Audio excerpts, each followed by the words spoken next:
Inmigrante, metina lol. Dem bahía, bahía, se llama Seidon. No tengo papel, vivo ilegal. Salgo en la calle, me llevan para cárcel. Inmigrante, metina lol. Dem bahía, bahía, se llama Seidon. asalaamaaleykum suñu mbokk yi di ñu seetaan yéen a ngi suivre seen télévision A2I TV tey nag ñi dalal ko xam ni rek tey damay wax moo fi nekkal bépp immigré mooy ki xam ni tey ku soxla ab passeport ci ñoom nga jëm ku soxla beneen xeetu kayit tam ca ñoom rek nga jëm ñi nekkal ñu fii loolu yëpp nekk lu xam ni lu am solo la kooku mooy son excellence le consul général du Sénégal en Espagne te nekk foofu ci Madrid bëgg nañu ngeen gën leen xam tam nan la consulat bi di doxee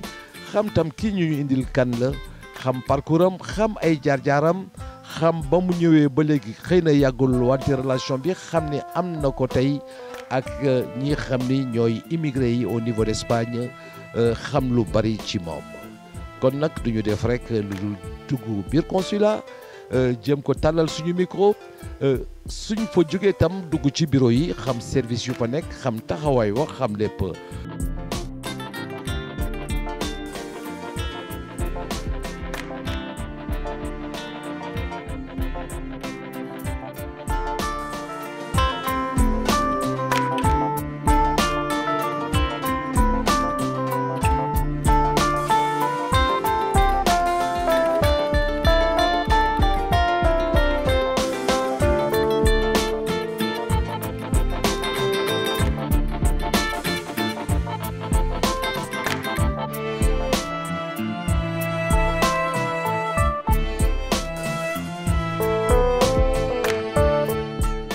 salaamaaleykum son excellence le consul. Yamar ñu ngi leen di fay. tey su may laaj rek tey kan mooy consul bi loo may wax. Yamar di la nuyu yaak équipe bi ñëw tey seet si ñu ci consulat général du Sénégal fii ci Madrid ci Espagne di wax ni Abdou Khader Agne laa tudd donc di consul général bi son excellence le président de la République tànn mu ñëw fii ci Espagne. Le mois d'octobre mi-octobre laa jël service fii jógee Niger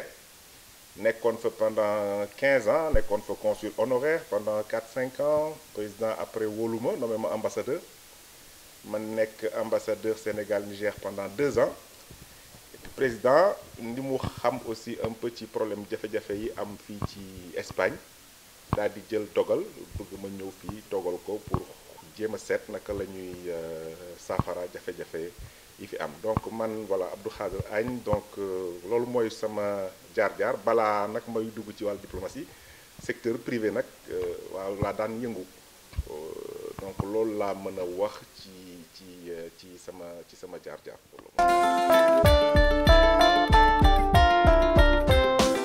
asalaamaaleykum Yamar maa ngi lay nuyu di nuyu was bi nga àndal di nuyu aussi waa Madrid yëpp. si seen tur ak seen sant ñi jege ak ñi sore ñëpp nga xam ne si ñun la ñu wékku te ñun tamit ñu yaakaar si ñoom lool ñoom ñëpp ñu maa ngi leen di nuyu di leen sant te di rafet aussi si jotaay bi di la wax ne ñu ngi lay dalal fii nga xam ne mooy kër sénégalais yi ndaxte bu ñu nee consulat rek mooy loo xam ne li sénégalais yi la nekkal ñëpp xam nañu ambassade dëgg la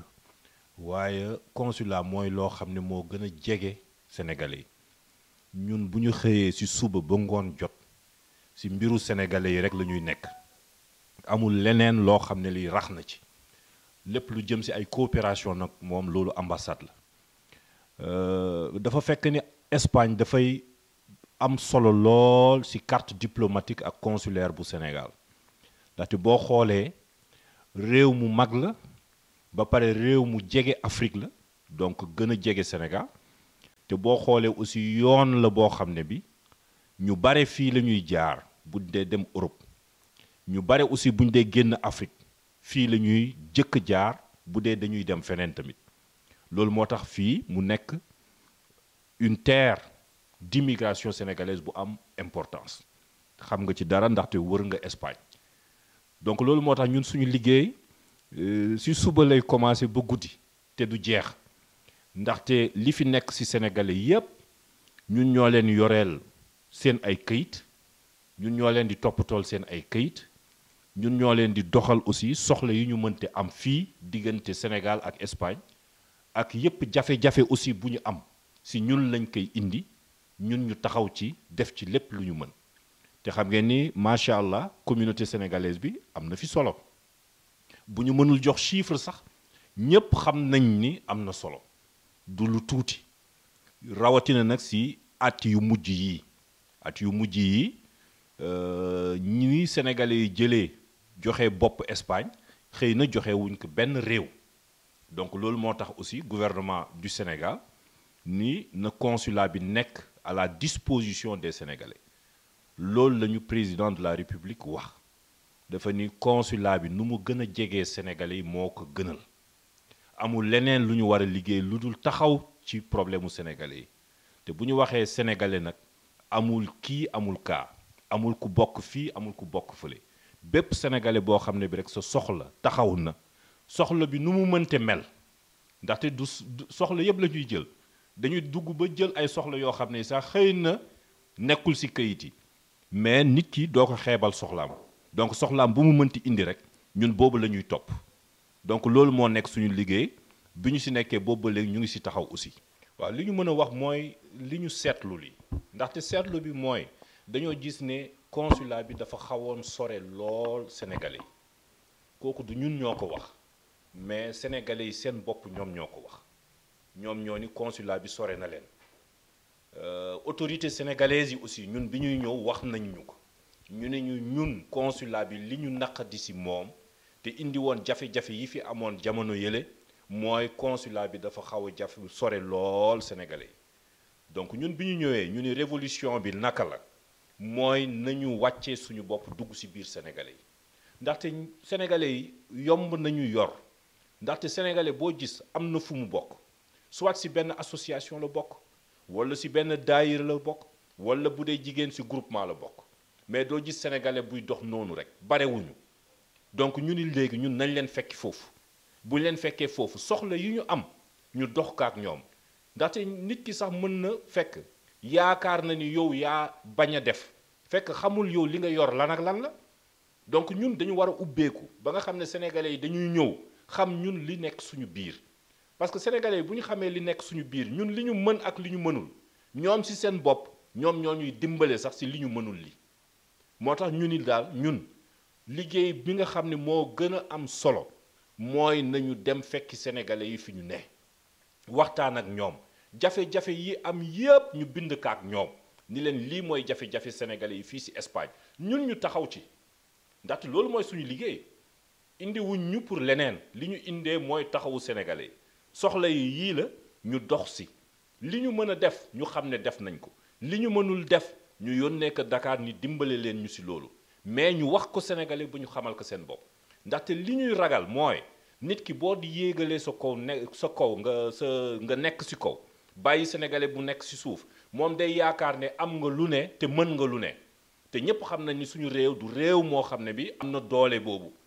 mais ñun suñu bopp ñun ñoo war a xamal sénégalais ni li ngeen soxla yépp mënuñu ko waaye lii mën nañ ko lii mënuñu ko parce que bu ñu yaajalee bu ñu ko yaatalee ba nga xam ne ñoom daañu xam ne li ñu mën ak li ñu mënul wóor na ma wóor yàlla ni sénégalais yi daañu gën a accepter consulat bi. tey gis nañu dugg bi xam ni am nga ko ak immigré yi tey ban politique rek nga ñëw indil jëmale ko ci immigration. waaw Yamar jërëjëf ci laaj bi xam nga sànq bi may introduire maa ngi lay wax ni man ci sama jaar Niger laa nekkoon fa ambassadeur ñëw fii président décidé ma ñëw fii ci Europe du Sud Espagne nga xamante ni bu ñuy xool wàllu migration wàllu sénégalais yi ci dëkk yi ñu nekk gën fa bëri jafe-jafe yi gën faa tar ci Europe du Sud la te Espagne doon vraiment dëkk boo xamante ni fii mën nañu wax ni ku fi ñëw rek di nga xam vraiment loolu noonu ni dëgg bu wër péng la donc dogal boobu bi mu ko jëlee man ma ñëw fii ci Espagne jël fonction fekk naa fii jafe-jafe yu bëri alors jafe-jafe yi li ko waral soo ko xoolee bu baax mooy nature migration bi maanaam ñi fi ñëw immigration bi dafa doon une immigration un peu spéciale pourquoi parce que boo koy xool ñu bëri ñi nga xamante ni dañ fi ñëw c'est une immigration bi ñuy wax un peu irrégulière d'accord daanaka sax Espagne sénégalais yàgg nañu di fi ñëw d'accord mais boo xoolee ci fukki at yu mujj yi ak phénomène u gaal yi ak phénomène u xale yi traversé désert bi di ñëw en Europe du Sud dafa indi benn phénomène bu bees d'accord indi ay coppite fii ci biir dëkk bi ba nga xam ni jafe-jafe yi bëri nañu alors jafe-jafe yi c'est des difficultés de plusieurs ordres d'accord famille yi fi mu nekk nii jigéen ñi dañu am ay jafe-jafe yu ñuy jànkonteel d'accord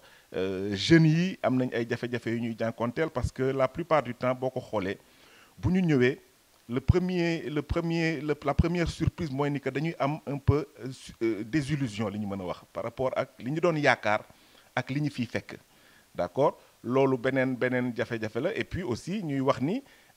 Europe ci boppam dafa commencer di changer di commencer di soppeeku li ñu tubaab yi daan nangul dootuñu ko continuer di nangu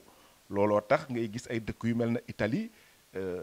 changement ay politique dafay am d'accord extrême droite commencer di ñëw ci pouvoir bi loolu commencer na ñëw ndànk-ndànk fii ci région yu mel na ay Andalousie ak yooyu ce qui fait que loolu yëpp day provoquer ay réactions yoo xamante ni ay jaaxle lay nekk ci biir communauté bi may wax aussi ni mag ñi fi jëkkoon ñëw ñoom amuñu woon trop ay problèmes pourquoi parce que dañu amoon ay comportement maanaam exemplaires yu ñu amoon maanaam moo tax d'ailleurs ñun ci suñu liggéey association yi ak mag ñi fi jiitu woon dañ leen di jël di waxtaan ak ñoom pour dugal leen ci liggéey pour jéem a seet xale yi mujj ñëw ak comportement yu bees yi ñu fi fekk naka la ñuy maanaam fexe pour ñu jéem a leen saafara donc Yamar jafe-jafe yi yi ma fi fekk bëri na mais aussi looloo tax ñu ñëw fii pour jéem a seet dans quelle mesure la ñuy mën a vraiment ak association yi wax naa la ko ñoom ñooy suñu premier partenaire en relation avec l'ambassade aussi pour que ñu jéem a seet naka la ñuy du yomb mais avec l'engagement qu'on a ak expérience bi ñu ci am dinañ xam ni bu ñu ko yaatalee waxtaan ci ak ñi ñu ci waxtaan parce que commencé nañ ko def aussi ak autorités espagnoles yi mairie de Madrid ak yooyu man commencé naa wër j'ai fait pas moins de 5 communautés ay Barcelone Catalogne dans les îles Palma fu nekk dañ fay dem waxtaan ak autorités yi aussi espagnoles yi pour déggoog ñoom ci ay mbir yoo xamante ni dinañu mën a teg ay politique yu bees pour que naturellement ceux qui ont vocation à s'intégrer te bëri nañu ñu dimbali leen bon am na aussi ay situation yoo xamante ni en toute vérité il faut que ñu xool suñu bopp seet naka lañ koy defaree entre ñun sénégalais pour que ñoom aussi ñu nangul wax dëgg neex yàlla li nga xamante ni boobu tey ba tey ñu ngi ñu koy nangul parce que Espagne damay faral di wax ni il faut ñu góorgóorlu parce que c'est l'un des pays où la tolérance est le plus important dañuy nangul lu bëri. asalaamaaleykum mbokk yi man la Brigadier Sy mooy chef de bureau passeport bu nekk Madrid responsable passeport yi donc ñoo ñëw tey di leen présenter suñu bureau passeport Madrid fii ci Espagne waaw maa ngi ànd ak sama mbokk yi nga xam ne fii lañ fiy liggéeyee mooy ku ñu naan Madou Sy mooy ci bureau passeport bi la bokk mooy ci enrôlement lay def bon fii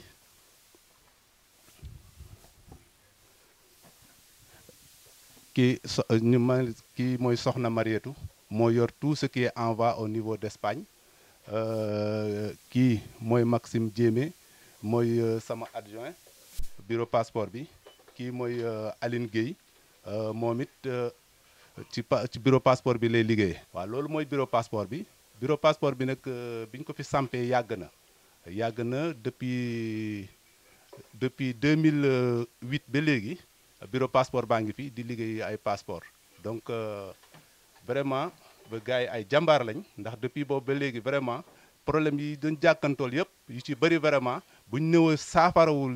li ci bëri vraiment saafara ndax auparavant fekkuma fi waaye dégg naa ne nit ñi France lañ doon dem pour defar fa passeport donc comme affaire bi indil nañ leen ko laa seen wet vraiment depuis boobu ba léegi vraiment lépp li jafe woon daanaka xaw naa yomb mais bien vrai que dina am nag jafe-jafe ndax service ak jafe-jafe ñoo ànd mais jafe-jafe yi vraiment lu ci bëri saafarawu na. asalaamaaleykum suñu mbokk yi dañuy seetaan ba léegi rek gis ngeen ñu ngi fii ci consulat bi indil leen tey lu bees taxawaay woo xam ne taxawaay wu am solo la tey mooy rek l'approche que le consulat yi par rapport ak nit ñi xam ne tey ñooy sénégalais yi di dem ci ñoom di leen gën a jege ba tey ku fi ñëw rek sa xol sedd guy.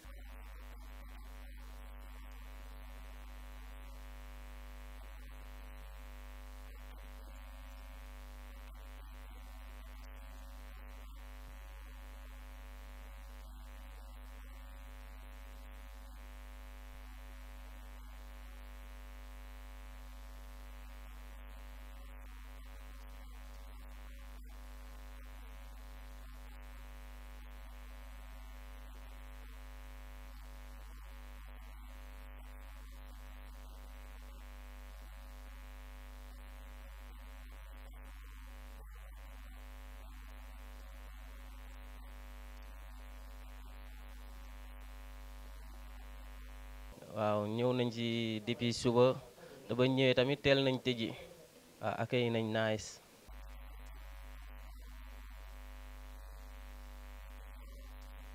kon lépp lu ma ciy wax yàlla rek laa ciy seet seetuma ci ma demb seetuma ci keneen damay seet ngir yàlla rek tax may wax bu ñuy commencé nag dañuy commencé ci vice consul bi ak consul bi consul bi ba mu fi ñëwee yàggul mais li mu wane doy na xel pour ñu am gëm-gëm ci moom ndax bi mu ñëwee li mu njëkk a wax gars yi yéen ñu fi baax yéen sénégalais yi comme yéen ñu fi baax nag ci seen i dogal rek la ñuy wéy ci seen i ndigal rek la ñuy wéy waaye nag sénégalais moo jafee jiite ba seet du seet li mën a nekk waaye dañuy seet liñ bëgg te fekk du noonu waaye nag moom miy miy consul bi yàlla rek moo tax ñuy wax de ba mu fi ñëwee yàggul de waaye lim ñu wan doy na xel ki ci topp muy Demba Dia muy vice consul moom yàgg na fi tuuti waaye moom sans façon la benn boo xam ne sans façon la yàlla rek ñun lépp lu ñuy wax rek joxuñu dërëm joxuñu dara waaye dañuy wax rek ngir yàlla tax waaye rawatina nag ki may gën a wax ndax bu ñu waxee ñaar ñooñu dañuy wax ci personnel bi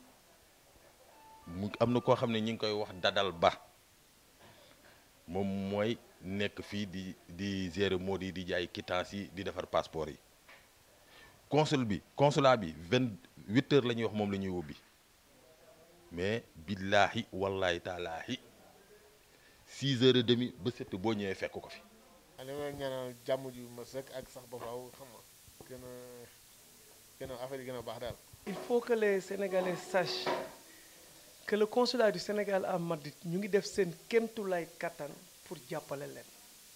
et le consulat du Sénégal à Madrid c'est le seul consulat au monde je dis buy tijji 6h du matin 6h30 7h moins te administrativement 9h moo ñu fa waroon fekk tout juste c'est pour les aider parce que heure boobu su ñu ñëwee dañuy fekk mu lëndëm dañ fi fekk plus de 100 personnes on est obligé tijji ñu commencer liggéey. Avant 9h presque 100 personnes yëpp dem nañ. daanaka ku fi déposé tey jii boo toogee ay fan dinañ la ko yóbbante sa kër moo xam nga dëkk Barcelone moo xam nga dëkk fu waay dëkk ci nga xam ne moom mooy ci Espagne rek di nga ko jot kon loolu ak sant yàlla la bu baax ab tawféex la nag gu yaatu gu baax waaw loolu nag dañ ciy sant ñi nga xam ne tamit ñoom ñoo nekk fii di fi yëngu ñoom tamit seen taxawaay am na si solo lool waaw sunu mbokk yeneen mbokk yi seen yeneen consulat yi bu ñu fa demee. buñ déposé sax dinañ toog ay diir ndax loolu yëpp dëkk nañu ak ñoom dañuy toog ay diir ay 3 mois 4 mois doog see jot. Donc il faut que les Sénégalais sachent aussi que le Sénégal c'est le seul pays surtout ici au consulat soo déposé passeport soo dëkkee Madrid le lendemain soo ñëwee da nga koy fekk bu pare à moins que sa kayit yi am problème su amulee problème moom automatiquement le lendemain da ngay fekk mu pare su nekkee ay Barcelone nga dëkk Saragossa Coruña Lérida dans les villes environnantes 3 jours après MRW da lay andil sa passeport et le Sénégal c'est le seul pays au monde boo xamante ne que passeport bi c'est 32 euros 32 euros dem naa consulat yi nekk fii yépp à travers Madrid bu Guinée-Bissau bu Mauritanie bu Mali bu Niger bu Nigeria bu Maroc c'est 100 et quelques euros te ñoom suñu déposé seen passeport dossier yi day dem ba seen dëkk mu def 3 mois mu ñëwaat donc nous avons un avantage sur ces pays 100 et quelques euros Congo c'est le passeport le plus cher au monde moo tax du ñu réeral seen passeport yi 300 euros soo ko amul doo renouveler sa passeport Cameroun 120 euros cubano bi doon limpiar fii bañ ko nee passeport bi 32 euros la elle n'en revenait pas parce que mu ne ñoom seen dëkk 180 euros la ñuy renouveler seen passeport donc yenn yi suñ koy def il faut ngeen saluer ko donc problème technique aussi soo amee il faut ngeen dal ngeen xam ne problème technique moo am du dépasser 1 mois du dépasser 2 mois sous région ba ay 3 mois la ñuy def pour passeport bi génn donc le Sénégal c'est le seul pays au monde boo xamante ne que soo déposé le lendemain mu génn su nekkee dans les villes environnantes la comme ay Lérida comme je viens de le dire 3 jours après nga jot ko par MRW à moins que sa këyit am problème parce que la majeure partie des gens ici seen këyit dafa am problème te ñu ci bëri dañoo def jugement dañuy judduwaat donc nag on fait tout notre possible pour aider les immigrés qui sont ici. Assalamu alaikum bandiraɓe pulɓe miɗe salmini pulɓe fof min komi ceɗɗo mi wona pulɗo kono allah walli kam mi hoolay pular kadi miɗo ga hande Madrid consulat Sénégal de Madrid miɗe ga mi tindina yimɓe fof mi holluɓe kala goto aɗa arga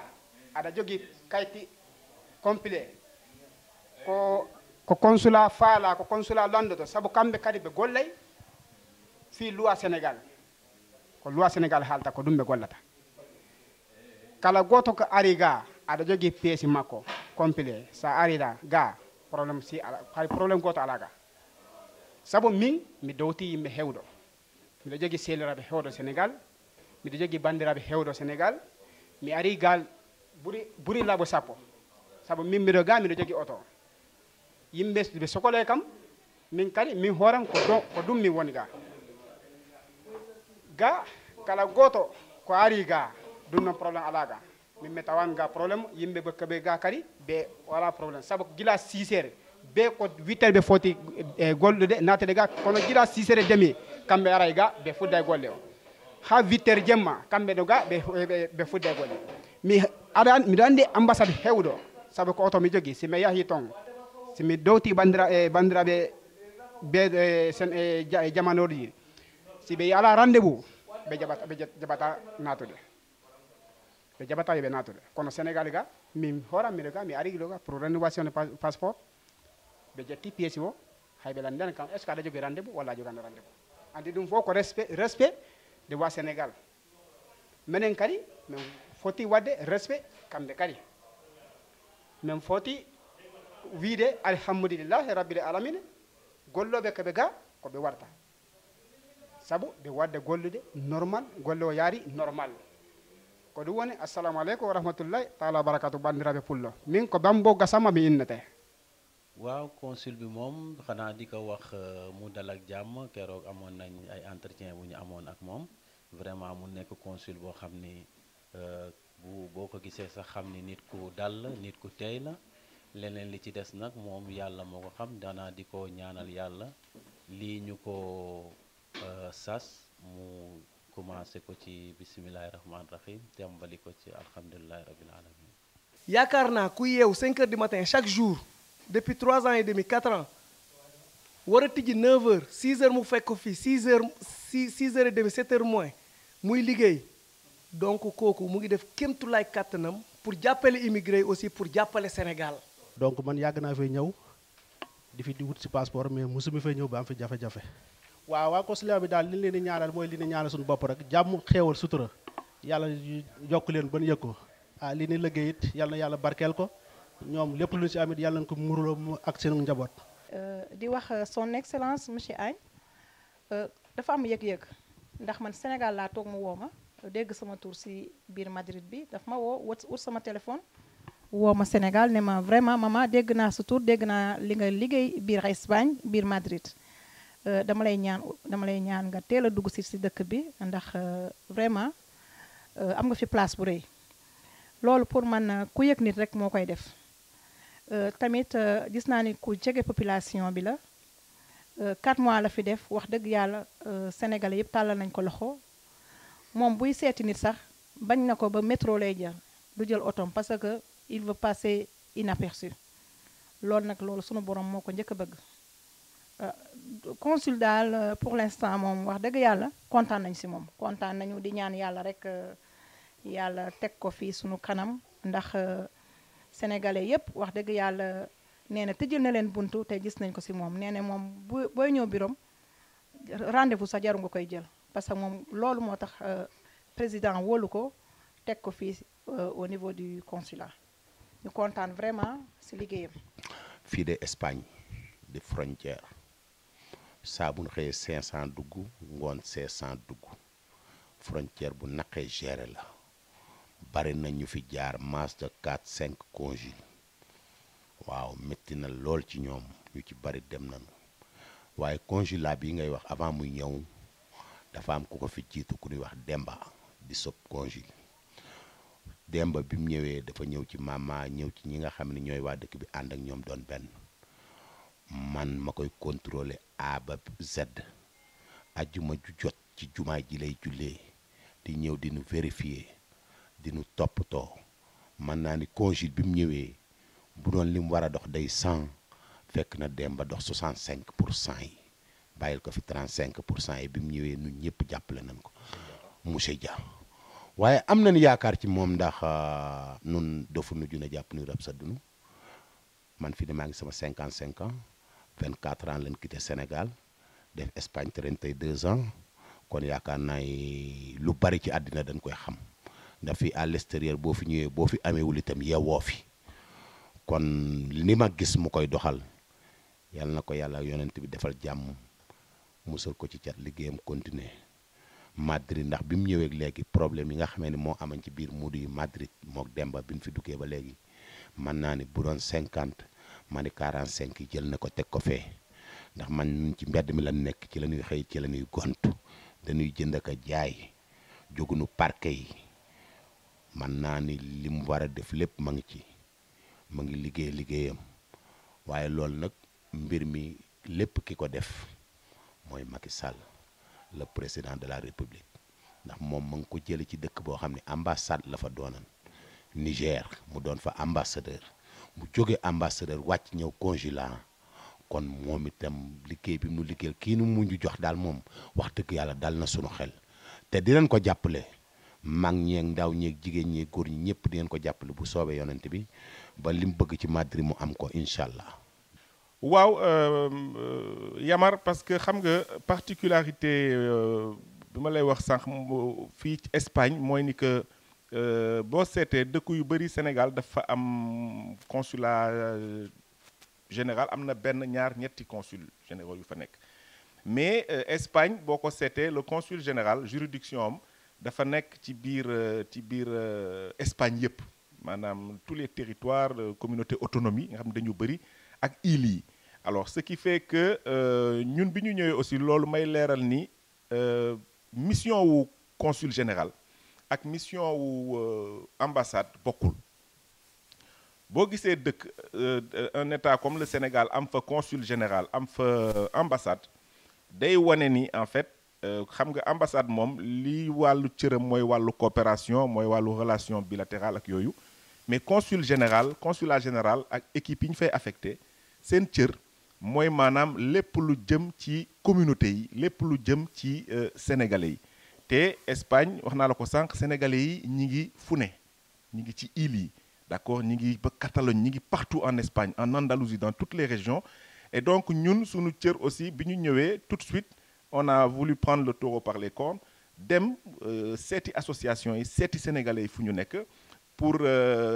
jéem a déjà xool toucher du doigt comme ni ñu koy waxee jafe-jafe yi nga xamante ni déggoon nañ ko parce que xam nga mënoo ñëw rek toog Madrid fii bëgg xam li xew ci biir daanaka sax bi ñu ñëwee Madrid aussi démarche boobu def nañ ko fi wax ak association yi mais jafe-jafe yi gën a tar mi ngi ci biir communauté yi loo taxee nag bi ñu ñëwee nag ñun ñu dem seeti sénégalais yi seeti association yi seeti këru diine yi donc may wax ni daayira yi par exemple ñoom tamit c'est des partenaires parce que ñoom seen liggéey aussi gis nañ ko te damay faral di wax ni daayira yi dañ leen war a dooleel parce que ñoom bu ñu fi nekkul woon affaire bi dina gën a compliqué parce que ils ont un vrai rôle social waaw dañuy ëmb xale yi te expérience bi sax wane na ni xale yu bëri yi nga xamante ni dañ leen di jàpp ñuy def si naka sudul noonu mooy ñi nga xamante ni malheureusement nekkuñu trop ci daayira yi ci këru diine yi donc yamar loolu la donc ñun bi ñu ñëwee xam nañ suñu cër président de la République Macky Sall man bi may ñëw di jël fonction bi may wax sama feuille de route entre autres choses il m'a dit lenn lu leer demal ma Espagne gis naa li nga taxawe woon Niger nga jage ji sénégalais yi ça veut dire que moom xam na jafe-jafe yi fi am xam na luy cëram xam na Europe du Sud xam na cëru diaspora donc looloo tax peut-être mu xalaat ni man sama profil mën naa indi dara et donc man aussi ci loolu laay wéy bi ma ñëwee ba léegi ci loolu laa nekk guddeeg bëccëg on est auprès de la communauté et on voit que y a beaucoup de retours sénégalais Yamar falay peut-être daanele ci question boobu dafa bëgg ku ko yëg waaw sénégalais du loo koy jox dafa bëgg ku ko yëg et c'est normal ça c'est profondément humain ñun suñu société yi noonu la tëggoo donc je pense que ñun aussi yàlla def nañu ñun moom dañu def suñu bopp talibé parce que comme je dis on est au service des sénégalais personnel bi fi nekk wax naa leen ko nee naa leen man mën naa accepter lépp d'accord sauf ñuy manquer de respect aux compatriotes aux sénégalais il faut arrêter de voir les sénégalais comme des problèmes on nous paye on nous met dans des conditions pour qu'on apporte des solutions aux sénégalais à Madrid naturellement mais partout où ils sont donc man ci démarche boobu laa nekk yombul mais ambition bi yaatu na enthousiasme bi mi ngi fi te incha allah am nañ yaakaar ni suñu borom bu ñu kàttanale xëy na dina am ay jéego yoo xam ne dinañ. kon nag suñu mbokk yi ba léegi rek ñu ngi fii ci consulat général en Espagne. ñëw rek ci ki xam ne mooy madame Ly. asalaamaaleykum wa rahmatullah man la madame Ly Ajaratu Ndambaaw Ndiaye maa ngi fii ci consulat général bu Sénégal fii Espagne ci Madrid man nag premier secrétaire la man la ñu jox département. bi ñuy woowee comptabilité administrative loolu laa fiy liggéey depuis 3 ans nag man maa ko yore. waaw yàlla def na indi nañu fii kilifa bu bees ñu koy wax monsieur Abdou Khadir Agne yàggute ñëw nag gan la waaye wax dëgg yàlla kilifa la boo xam ne daal sénégalais yi moom loolu moo ko ñor moom ñun loolu la ñu seetlu sénégalais yi nekk fii Espagne ñoo ko ñor. ñor nañ ko ci fànn yu bare ñor nañ ko ci seen mbirum këyit ñor nañ ko ci seen affaire dëkkuwaay ñor nañ ko ci seen nekkin fii ci biir Espagne wax dëgg yàlla bu doon sagoom moom fii sénégalais bu fi am soxla ñëw fii Espagne ñun ñi nga xam ne ñun la fi yàlla teg ñu taxaw ci seen ay mbir si nu mu gën a gaawee nag ndax loolu moo ko ñor te ba mu ñëwee tam loolu la ñu sant ci loolu la ñu nekk aussi. waaw suñu compatriotes yi nekk fii biir Espagne. ñun ñëpp ñu jógeendoo Sénégal ñëw fii bu ma amoon lu ma leen di gën a ñaax rek mooy daal seen nekkin ñu gën ko defaraat gën a respecter loi yi ñu teg fii ci biir dëkk bi ndax boo jógee dëkk ñëw ci dëkk da ngay doxee ñoom nañuy doxale loolu moo baax bu ko defee doo jàdd te lépp li nga xam ni dëkk boobu bëgg na ko nga dox ci loolu lu lay jëmale kanam lay doon. waaw Yamar yow moom wax dëgg yàlla nit ku baax nga ba ma la ñëwee Espagne ba tey maa ngi la fiy gis te sa couverture rafet na set na macha allah donc di la ñaanal di la gërëm bu baax a baax déplacement bi nga def ak dérangement bi wax dëgg yàlla ñëw xool li ñu nekkee lu jaadu la lu rafet la te ñu ngi koy rafetlu aussi bu baax a baax a baax. waaw Yamar c'est vrai que wax nga dëgg wax naa ko sànq c'est vrai que ay dëkk yu mel na France ak Italie sax ils ont plusieurs consuls généraux yàlla def na bon Espagne pour le moment on a un consulat général qui a la juridiction sur toute l'Espagne c'est vrai que yaatu na liggéey bi bëri na qu'il faut aller partout, il faut, voilà, il y a des contraintes liées justement à la géographie. Mais bon, am na déjà loo xam ni il faut me préciser ko yàlla def na aussi am nañ li ñuy wax ay consulat honoraire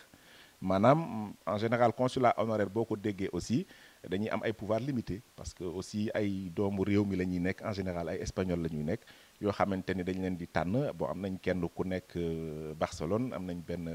voilà Malaga dans les îles à Tenerife et donc ñoom aussi ay relais la ñuy doon pour ñun donc dinañ ñu yombalal tuuti suñu liggéey mais en général ñoom dañuy fonctionner un peu comme des boîtes aux lettres d'accord du ñu am un véritable pouvoir administratif comme niñ ko amee ñun au niveau central pour a mën a gën a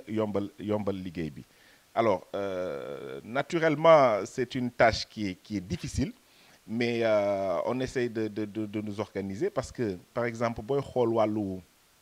wàllu passeport par exemple nga xamante ni passeport vrai problème la en Europe du Sud de façon générale mais surtout Espagne parce que boo koy xool passeport te loolu dama ñëw gis ko découvrir ni mu c'est très prégnant xale bu juddu bébé su amul passeport du faju ah ku war a perte carte de séjour am soo koy dimbaliwul gaawantu ko jox ko passeport am day perte titre de séjour am ah ñi war a jël seen billet war a voyager de sorte que seen état du Sénégal am loo xamante ni ma koy signaler Yamar mooy Sénégal rek moo ko am ça veut dire des missions mobiles li ñuy wax les valises yi nga xamante ni dañuy déplacé wu partout en Espagne pour dem fekk sénégalais yi fa ñu nekk pour defar leen ay enrôlement pour defar leen passeport mu nekk loo xamante ni loolu aussi kooku volonté politique gu état du Sénégal la pour faire de la proximité d'accord parce que état comprendre na lan mooy cëram d'accord di déplacer des policiers d'accord et des agents assermentés pour ñuy dem jege ji sénégalais yi pour dimbali loolu day contribuer à faciliter notre travail mais c'est vrai que Espagne yaatu na juridiction bi yaatu na il y a beaucoup de travail mais mooy li ma la wax sànq nous on est engagé te yàlla def na aussi macha allah fekk naa fi une équipe qui est très motivée ah fekk naa fi une équipe boo xamante ni ku ci nekk xam na sa cër ah c'est des techniciens il y a des expatriés yu jóge Sénégal mais aussi am na ay ni ñuy wax les agents locaux ah des recruteurs locaux yoo xamante ni ñoom fii lañ leen fekk fii lañ leen jëlee ñu doon nag ay jàmbaar yoo xamante ni vraiment ñi ngi jàpp ci liggéey bi naturellement il y a des petits soucis d'organisation yoo xamante ni ñi ngi ci ah pour defaraat pour que mission bi lu mu metti organisation moo nekk un peu à la base de toutes les choses mais c'est vrai ni nga ko waxee le défi est grand le challenge est assez grand. salaamaaleykum sëñ Yamar donc maa ngi tudd monsieur Matar Dioum maay chef service état civil ak relation extérieure bu consulat général bi bu Sénégal bi nekk fii ci Madrid di am kontaante nag dalal la parce que defe naa sama diggante ak yow du fii yàgg na ma xam ne depuis Sénégal depuis Tivaouane nga mas a nekk toujours au service de la jeunesse toujours au service du théâtre de l'art et de l'information donc ñoo ngi lay remercier bu baax di rafetlu aussi initiative bi parce que consulat général dafa nekk service boo xam ni état Sénégal moo ko jël andi ko fi te suñuy wax consulat c'est parce que dafa am communauté sénégalaise bu fi nekk parce que état mën na am dëkk bu nekk mu am fa ambassade mais fu mu ubbi consulat rek doomam yi fa nekk ñoo tax kon nag ñun ay jaamu sénégalais yi nga xam ni ñoo fi nekk la te ci seen service aussi lañuy nekk ñun nag ci liggéey bi lu ñuy gën a toppatoo mooy peut-être suñu relation tuuti ak association yi parce que dafa am solo parce que ñoom ñooy suñuy relais dinaan ci dellu si léegi mais ma commencé d'abord état civil parce que état civil dafa nekk loo xam ni lépp luy dund doomu Sénégal bi nekk fii rek moom moo ko yore moo mën a xam ci juddoom moo mën a xam ci sëyam moo mën a xam yaa na yeex aussi ci génn àddunaam ak ci këyit bu sénégalais soxla rek presque lu ci ëpp état civil moo koy traité wala passeport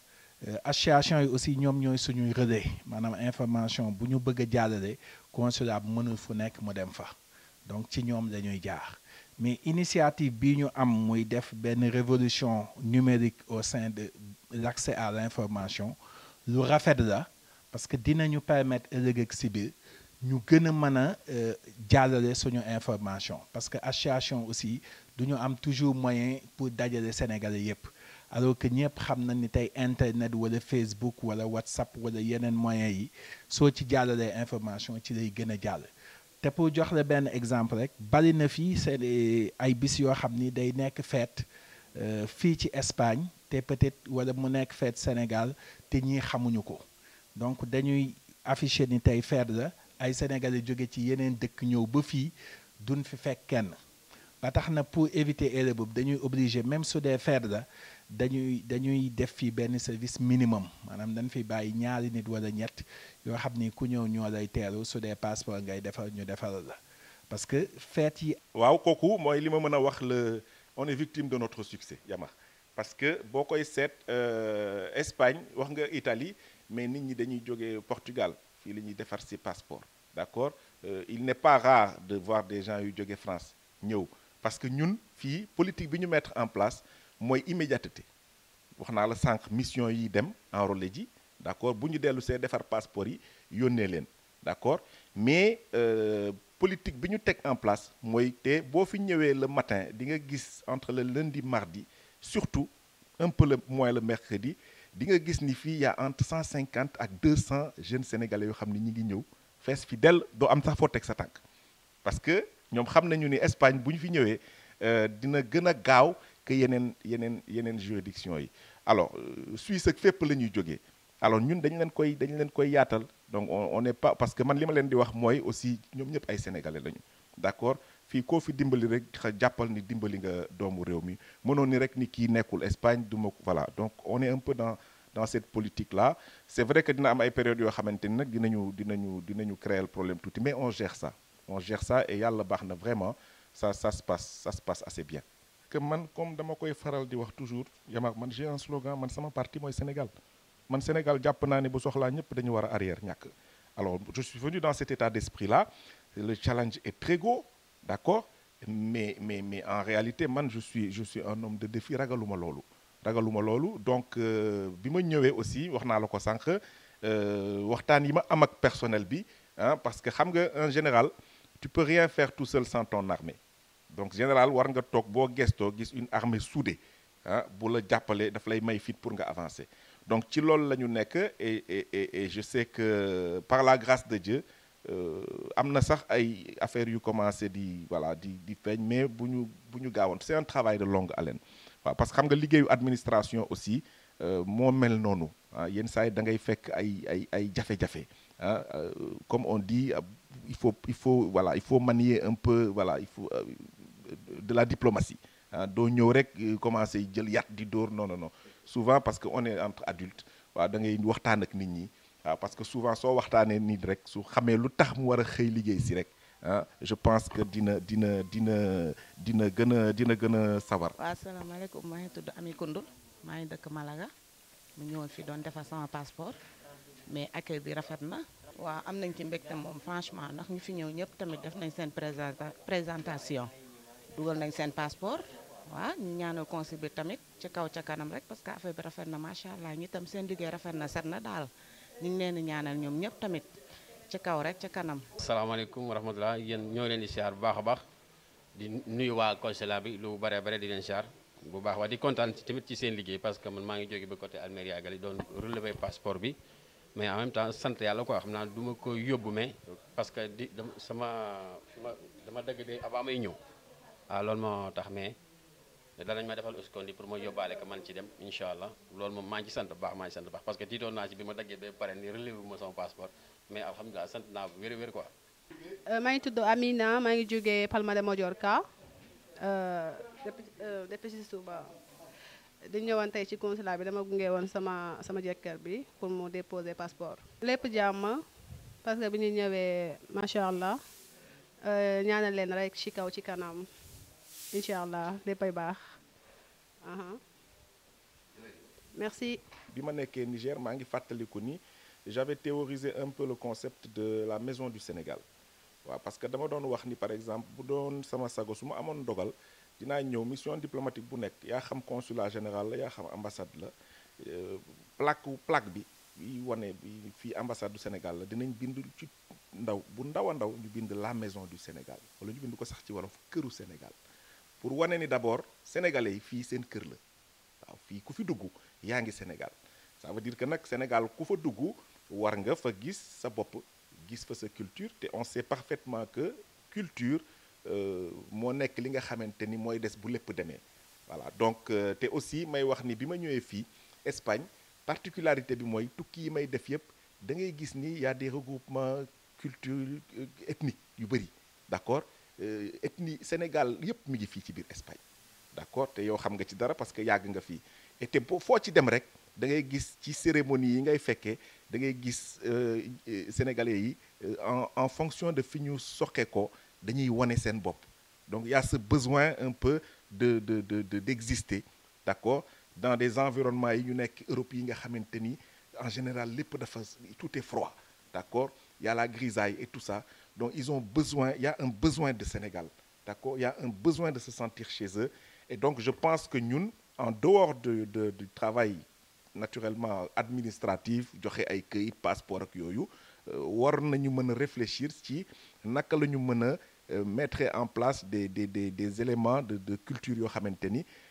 à l'occasion par exemple de la fête de l'indépendance de façon tournante ñu dem fekk sénégalais yi fi ñu nekk def ay journée du Sénégal en dehors même de la fête de l'indépendance maa ngi ciy waxtaan keroog ak le président Bokar Sam bi nga xamante ni moom moo yore la fédération des associations fële CASC à Barcelone xam ni ñoom wàllu Catalogne foofu ñoom ils sont très bien organisés ma leen di rendre hommage je pense que ça c'est une excellente idée et nous le moment venu bu ñu jàllee en tout cas ci priorité urgence yi ni waaw dinañ mën a jël facette yooyu génne ko pour wan aussi waa dëkk bi ñu nekk ni espagnol yi wan leen suñu bopp tuuti nag aussi parce que ñoom souvent ils sont demandeurs de ça et donc je pense que le consulat général qui travaille avec les associations et les communautés waaw am na loo xamante ni en relation ak ambassade bi waaw war nañ ko mën def daal pour wane suñu bopp donc looloo doon daal suma message bi ma bëggoon jàllale tey di remercier l'ensemble du personnel bi ma fa fekk wax naa la ko sànq personnel expatrié personnel local autorité affaires étrangères aussi yi nga xamante ni chaque jour ñi ngi jokkoo ak ñoom ñu jàppale ci moyens yi ñu soxla souvent on n'a pas tout ce qu'il faut mais état moo demee noonu on fait preuve d'intelligence tous les jours pour essayer d'avoir les résultats yi nga xamante ni ñi ngi koy xaar ci ñun donc on est là on est disponible et di ñaan yàlla mu dolli suturu ba nga xamante ni incha allah sunu mbokk yi fi nekk daal dinañu gën a gis seen bopp incha allah ci ñun sunu administration. te tey sa yéene mooy Sénégalais yi gën a gis seen bopp ci fii xam ne rek mooy consulat bi te am nañ ci yaakaar. parce que tey discours bi xam ne joxe nga ko ak jëw yu rafet yi xam ne ñu ngi koy dégg ci sénégalais yi yal na yàlla yokk lépp parce que li may wax du man maa ko wax mais sénégalais yi ci biti ñu ngi wax kilifa gi ñëw de wute naa ñu bari ñu fi jaaroon ndax woyof gi c'est l'humilité dans la simplicité mu nekk acte yoo xam ne yu am solo la jëmale ko ci doomu aadama donc je dirais que son excellence le président de la république juumul ba mu la tànnee mais kon nag excellence Agne merci beaucoup. Inmigrante metina lol dem bahía sa llamada no tengo papel vivo ilegal salgo